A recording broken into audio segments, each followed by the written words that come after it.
A'udzubillahi minasyaitonirrajim. Bismillahirrahmanirrahim. Assalamualaikum warahmatullahi wabarakatuh. Alhamdulillahi rabbil alamin, wassalatu wassalamu ala asyrafil anbiya'i wal mursalin, sayyidina wa habibina wa syafi'i qulubina bil qasim Muhammad. Allahumma salli ala Muhammad wa ali Muhammad wa ala ahlil bait tayyibin wa tahirin wa ashabihil muntajabin. Kita diskusikan kembali teman-teman semua ya. Pembicaraan kita filsafat Islam. Ada pertanyaan di sini, di dalam Islam itu sendiri kan ada beberapa metode pemikiran atau pola pemikiran atau pendekatan pemikiran ya. Dan ada istilah yang kita kenal di dalam Islam itu ada ilmu kalam, ada filsafat, ada irfan atau tasawuf ya, khususnya tasawuf falsafi. Ini kan sempat jadi diskusi yang juga cukup panjang di antara tiga bidang keilmuan ini, tiga khazanah ilmiah klasik ini dalam Islam itu sendiri. Sebagian mengatakan bahwa Islam itu nggak perlu filsafat, sudah ada ilmu kalam itulah filsafat Islam sebenarnya. Ada yang berkata begitu. Saya dulu pernah ketemu dengan seorang mufti dari Azerbaijan kalau saya tidak salah waktu itu. Dan dia pernah tanya pada saya, Anda dari Indonesia ya? Dalam satu pertemuan di luar ini. Bidang studi Anda apa? Saya bilang filsafatul Islam. Dia berkata, kita sebenarnya tidak memerlukan filsafat Islam itu karena di dalam Islam sudah ada filsafatnya sendiri. Saya tanya pada beliau atau yang bersangkutan itu, apa yang Anda maksud? Kita ada ilmu kalam. Dan itu adalah filsafat Islam yang sesungguhnya, jadi bukan filsafat Yunani. Oke. Saya tidak ingin berdebat pada saat itu karena suasana adalah suasana pertemuan atau conference ya. Jadi waktunya juga tidak memadai. Cuman saya berkata begini, mungkin Anda tidak mendalami metode objek kajiannya berbeda. Bagaimana Anda mengatakan bahwa kalam itu adalah filsafat? Dia masih mencoba untuk men-challenge dengan menyatakan bahwa di kalam itu kan penggunaan akal rasional juga digunakan, tapi bahwa dia tidak keluar dari nas. Ya, saya bilang kan filsafat itu tidak mencampurkan antara nas dan burhan ya. Ala kulli hal lah. Perdebatan itu tidak terlalu panjang, hanya sampai di situ, dan dia mungkin sudah punya corak pandang sendiri karena sebagai seorang yang terlihat seperti ulama besar ya. Maklumlah kita kan orang Asia kecil, antara mereka mungkin badannya besar dengan jubah kebesarannya terlihat luar biasa. Kita kan hanya pakai peci dan pakai jas lah saya pada saat itu. Ala kulli hal, itu pandangan ya. Tapi tentu itu tidak mewakili pandangan para akademisinya. Biasanya para akademisi tentu lebih dalam ya, dalam berbicara biasanya. Nah, paling tidak kita menemukan ada tiga pola pemikiran besar itu dalam Islam. Apa sih yang membedakan satu dengan yang lain itu? Nah, ilmu kalam itu kadang-kadang disebut dengan teologi, walaupun berbeda ya. Teologi dengan ilmu kalam itu berbeda. Teologi berbicara tentang konsepsi ketuhanan.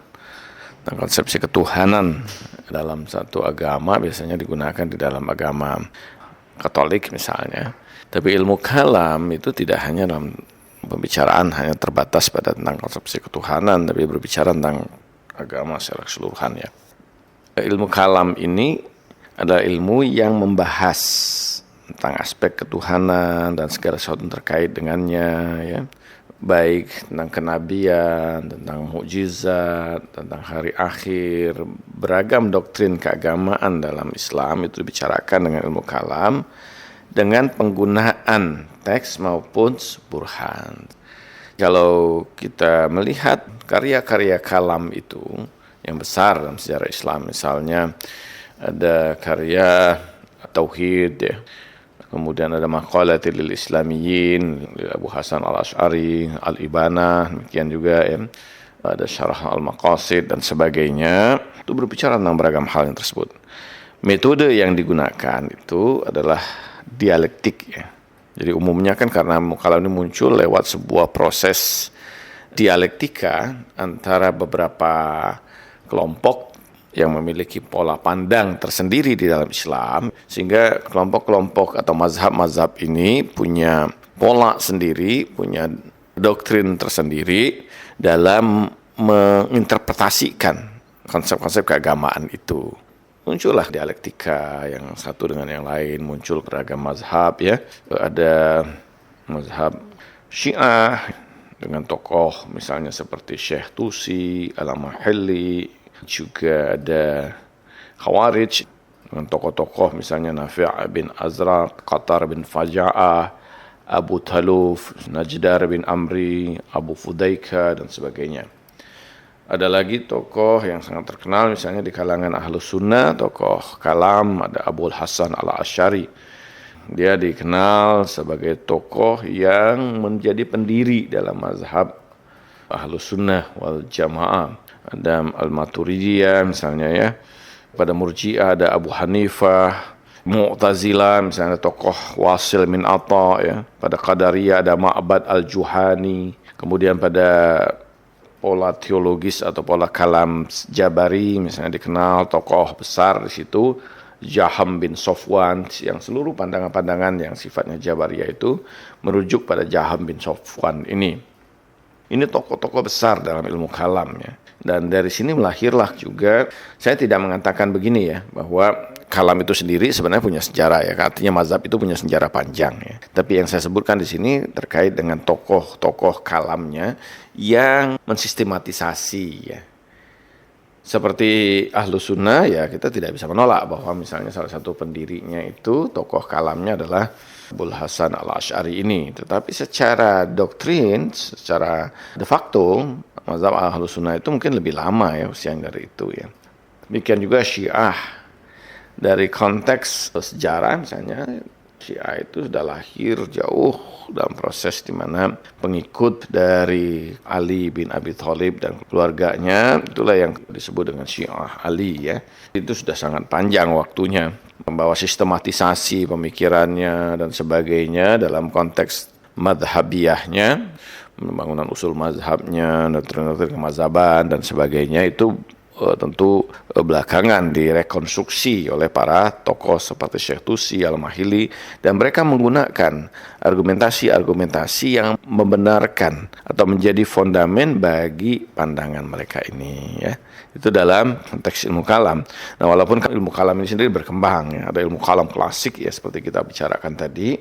Apa yang menjadi pembicaraan yang ini adalah ilmu kalam klasik ya. Kalau dalam ilmu kalam modern sekarang perkembangan baru itu al-ilmu kalam al-mu'asir, kadang ada yang menyebutnya ilmu kalamul jadid ya.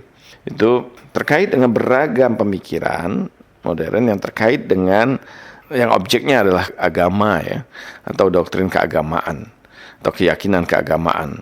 Jadi karena itu seperti misalnya tentang liberalisme, pluralisme, gender, feminisme, hermeneutik, fenomenologi, sains dan agama, kabdubas, dan fungsionalisme, religions misalnya dan sebagainya. Itu pola pendekatan-pendekatan itu muncul yang belakangan ini ya, atau silam kiri dan sebagainya, masuk pada pembicaraan ilmu kalam al-mu'asir. Ilmu kalam modern, ilmu kalam klasik berbicara seperti yang tadi saya sampaikan, bicara-bicara tentang dalam konteks doktrin kemazhaban masing-masing.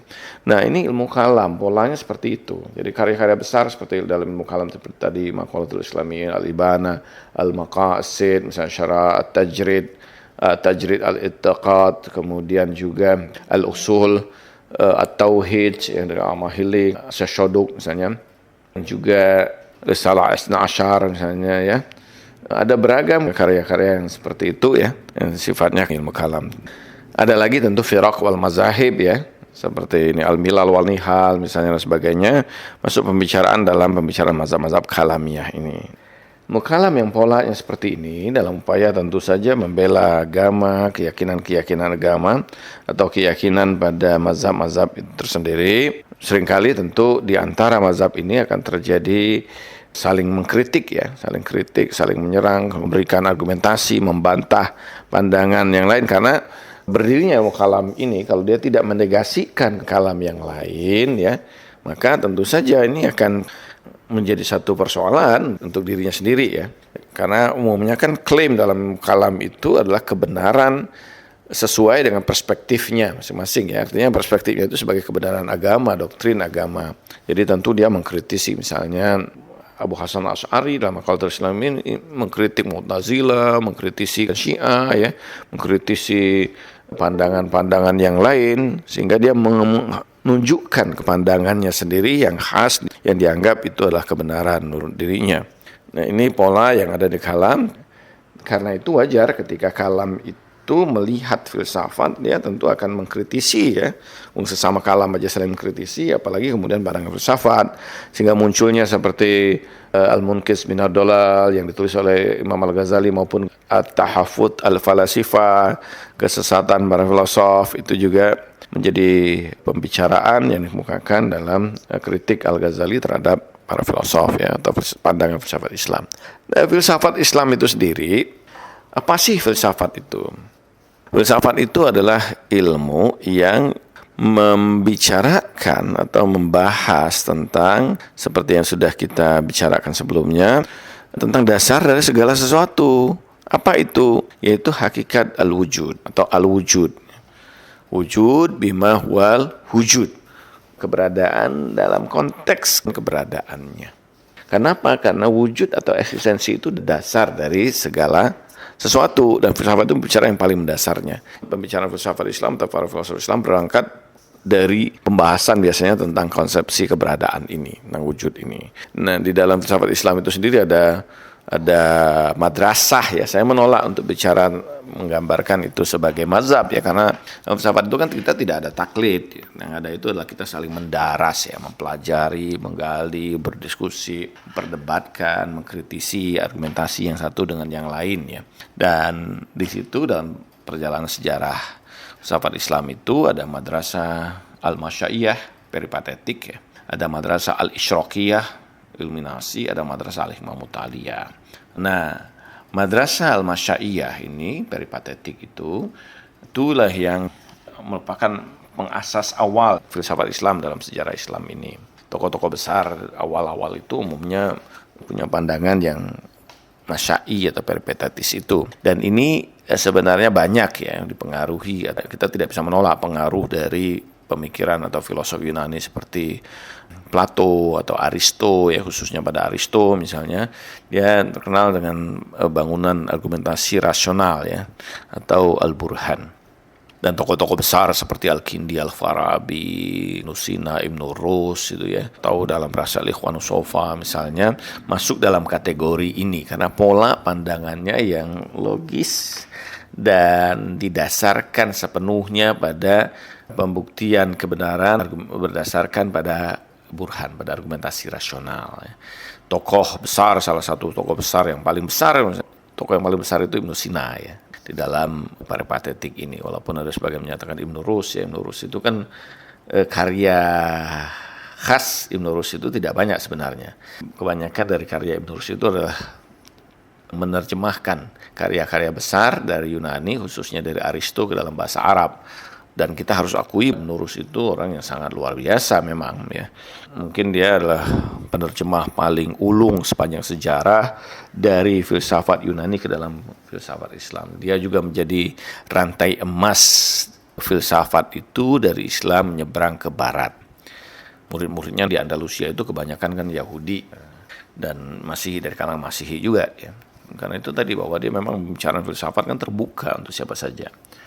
Yang kedua adalah madrasah al-isyraqiyah atau ilmunasi, dengan tokoh utama adalah Abu Yahya Suhrawardi, kadang dikenal dengan Syekh Al-Maktul yang terbunuh. Dia tokoh yang sangat luar biasa. Setelah dia menguasai peripatetik, dia membangun satu struktur sendiri yang di situ dia memasukkan dimensi intuitif untuk menjadi bagian dalam dasar pembuktian kebenaran itu. Selain tentu saja argumentasi rasional ya, intuitif itu intuisi ya, intuisi itu dari hati ya, atau pencerahan, pancaran yang muncul di dalam hati itu juga bisa membuktikan kebenaran. Wahyu itu kan sebenarnya sesuatu yang sifatnya intuitif. Dia tidak didasarkan pada pembuktian logis dan sebagainya. Tapi baru setelah didapat pencerahan kebenaran melalui intuitif itu, barulah itu dibuktikan berdasarkan pembuktian-pembuktian yang logis atau burhani. Dan banyak karya-karya Syekh Isyraq ini, dia dibunuh oleh Salahuddin Al-Ayyubi ya, karena para tokoh fuqaha itu kan orang-orang yang ahli fikih kadang-kadang atau teolog mungkin ya kalami mengkritisi kehadiran ini di istana yang sangat dekat dengan Malik Shah itu putra dari Salahuddin Al-Ayyubi di Aleppo, di Halab, di Suriah. Dia mendapatkan posisi yang sangat luar biasa di situ karena kecintaan dari putra dari Salahuddin Al-Ayyubi ini. Tapi karena fitnah yang luar biasa dari kalangan-kalangan ahlul kalam ya, ahlul fikih, sehingga Surawardi ini dihukum mati oleh Salahuddin, dianggap menyebarkan kesesatan ya. Biasalah, kadang sampai sekarang juga kan filsafat kadang-kadang disesatkan, dan saya sih sering beberapa kali dikafirkan, disesatkan karena mempelajari filsafat itu. Dan biasa orang-orang yang kadang kayaknya nasib para filosof begitulah ya. Saya sih bukan filosof tapi pecinta filsafat ya, pengkaji filsafat, sudah dikafirkan begitu, apalagi para filosofnya. Tapi para filosof itu kan kita ini beriman pada apa sih sebenarnya? Ada orang bertanya dulu pada saya, ada seorang dosen ketika diskusi muladzalah, siapa yang kita wajib imani itu kan? Apakah muladzalah itu wajib kita imani? Saya bilang tidak sih, tapi kebenaran yang dikemukakan muladzalah itu tentu harus wajib kita imani. Kita ini beriman pada apa? Pada kebenaran. Kalau itu benar ya harus kita imani ya. Kenapa kita harus tolak? Kalau pembuktiannya jelas, argumentasinya rasional, tidak bisa kita tolak bahwa itu benar, atas dasar apa kita harus tolak itu? Ini yang membedakan ya tentu para filosof dengan yang lain ya. Nah, yang ketiga, ini madrasah yang terbesar dalam sejarah filsafat Islam, Al-Hikmah Muta'aliyah, tokoh utamanya untuk Mullah Sadra ya. Dan dia melakukan proses sintesis antara argumentasi rasional dengan dasar teologis ya, doktrin-doktrin keagamaan, dan juga dengan intuitif. Ini yang dia olah menjadi satu sintesis, bukan menjadi satu sinkretis ya. Bagaimana kesemua itu dapat dibuktikan bahwa pembuktian rasionalnya itu sekaligus menunjukkan kebenaran perjalanan intuitif, perjalanan spiritual, dan sekaligus juga memberikan sebuah pola penafsiran baru terhadap nas-nas suci ya, teks-teks suci dari Al-Quran, dari hadis dan sebagainya. Ini yang luar biasa pada madrasah ketiga, madrasah Al-Hikmah Muta'aliyah ini. Dan kalau kita lihat sebagian besar sekarang itu berkembang pada madrasah filsafat yang ketiga ini, atau aliran filsafat yang ketiga ini. Ada lagi tasawuf atau irfan, kita tahu bahwa itu hasil penyingkapan rohaniah, tokoh-tokohnya banyak di sini ya. Jadi proses pendekatan Tuhan melalui pendekatan-pendekatan rohaniah ya. Ada tokoh Al-Ghazali misalnya di situ ya, Abu Yazid Al-Bustami, ada tokoh seperti Ibnu Turkah atau juga seperti Ibnu Arabi ya, Maulana Rumi, tokoh-tokoh besar yang muncul dalam sejarah tasawuf atau irfan. Nah, ini perbedaan mendasar di antara ketiga pemikiran ini yang menghiasi ya dalam khazanah ilmiah klasik, dan menarik tentu saja bahwa kalau kita membahas itu lebih dalam ya.